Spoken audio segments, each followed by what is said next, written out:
Ayurvedic or Ayurvedic.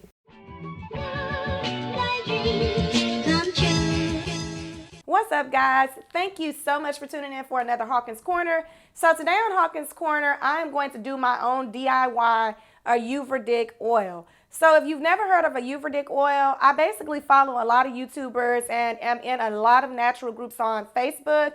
And one person that caught my eye was Curly Proverbs. I follow her and she has all of these natural products to use, and she made her own Ayurvedic oil and talked about the benefits so much that I decided to try it out for myself.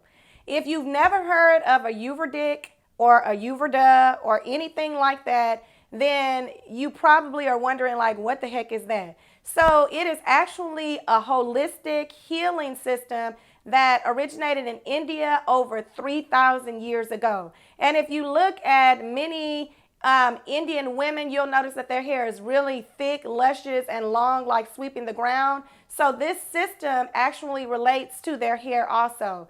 Initially, it was created as a holistic healing system. So it did not just cater to hair. It was for healing, diet, health. So you can use it in many different ways. Today, I'm going to be doing my own DIY for an oil for my hair. And so let's get right into the benefits of why did I choose this method and how is it beneficial and could it be beneficial to you? So the first advantage is that it strengthens and nourishes your hair shaft. We all know that if you don't have healthy, strong hair, then you really don't have hair at all because it's going to fall out. So it does both of those. The nourishing part is to prevent the breakage, and the strengthening part is to make sure that it's growing healthy. With that being said, it also promotes new growth. And we all know as naturals, we want our hair to be as big and long as possible. So if you're looking for a natural way to grow your hair and kind of to speed up that hair growth process, this oil might just be for you. Another benefit is that it softens and conditions your hair. So if you're a 4C girl like me, you have tightly coiled hair and it's high porosity, you'll notice a lot of times that that oil doesn't really absorb in your hair shaft. Sometimes it may just sit on top of your hair, or sometimes, well, it doesn't sit on top of your hair. It just sucks up the oil. And then you wake up in the morning and you grease your scalp that night, forgot to use your satin bonnet, and now your hair looks like if you light a match, it'll catch on fire. So this oil helps with that conditioning, and then it also softens your hair so it won't be brittle and hard. And we know that brittle hair is hair that's going to eventually break.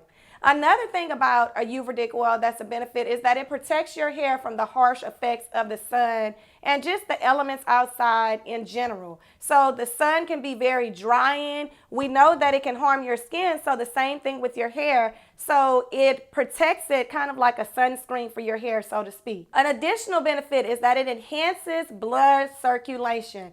We all know that the key to having long, healthy hair is to have a healthy scalp. So when people tell you don't wash your hair once a week, you cannot grow your hair if your scalp is not clean. And if your scalp is clean, it promotes new follicles and new hair growth, along with using things like massaging your hair for blood circulation. So that's really important. And then the last benefit of Ayurvedic oil is that it relieves tightness from stress. So if you're stressed out, we know that stress can adversely affect your hair. So this kind of protects you from that. So those were like 7 significant benefits of Ayurvedic oil. Now let's get into the do-it-yourself recipe, and you can tweak this any way you want, and I'll be back with my last comments.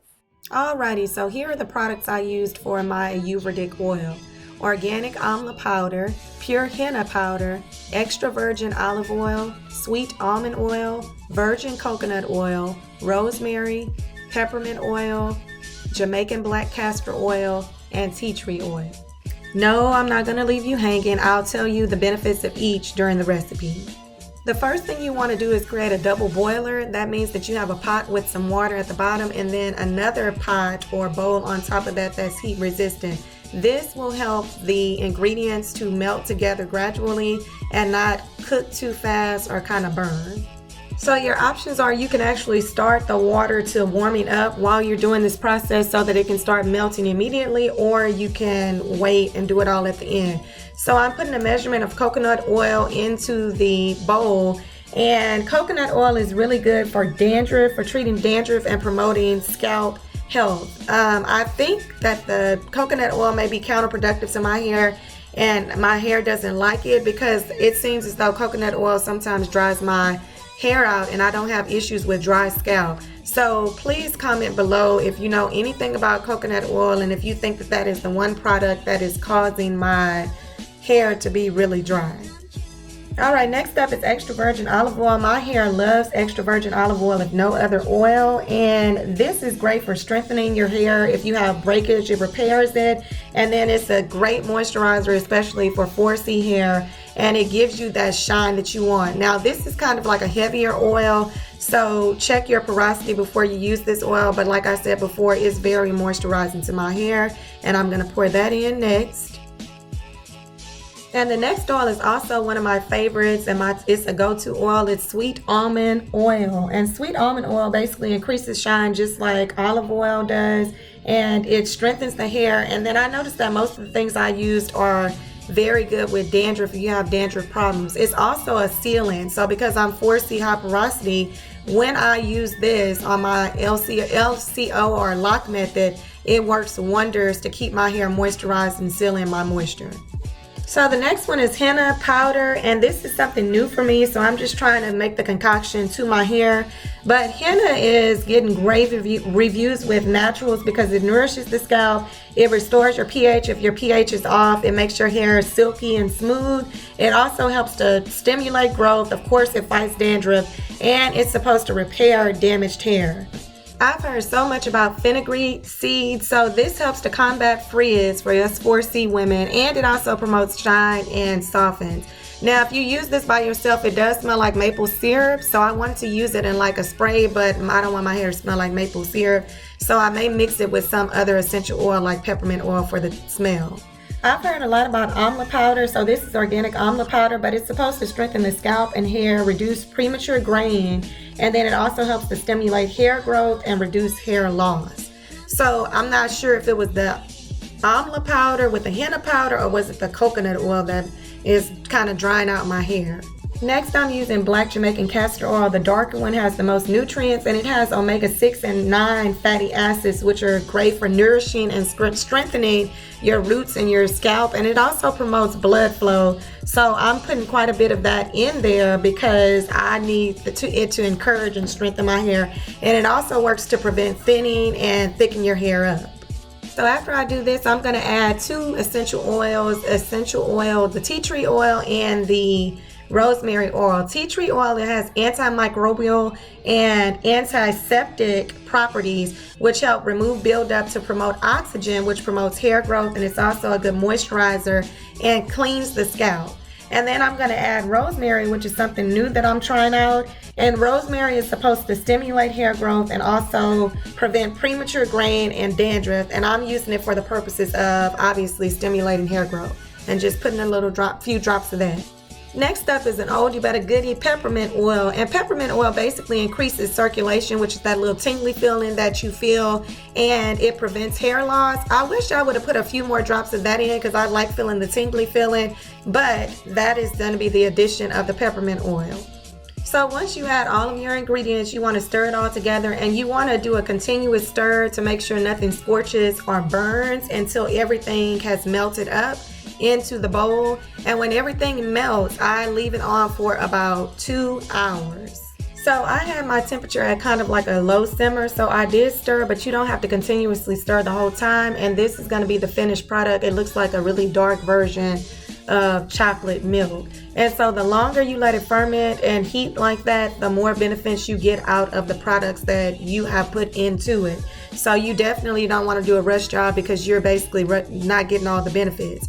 After that, it pretty much looks like this is the final result. You want to make sure you're wearing heat resistant gloves and pour it into a airtight type of compartment. It could be some type of Tupperware. I use a mason jar because I know it's airtight, and then you can see all of that goodness coming out of the bottom of it. And the reason why I'm pouring everything out of it is because, as you can see at the bottom, I want those to ferment a little more. So what I did was I left it on my windowsill so the sun could ferment it for an extra day. Now I'm going to strain it. So I decided to use a kind of like a funnel type of measuring cup because it's going to be harder to pour it in. And I did use a strainer, also a handheld strainer. So you're just going to pour the oil through the strainer, and then it's going to strain out all of the excess powder or the herbs that are at the bottom.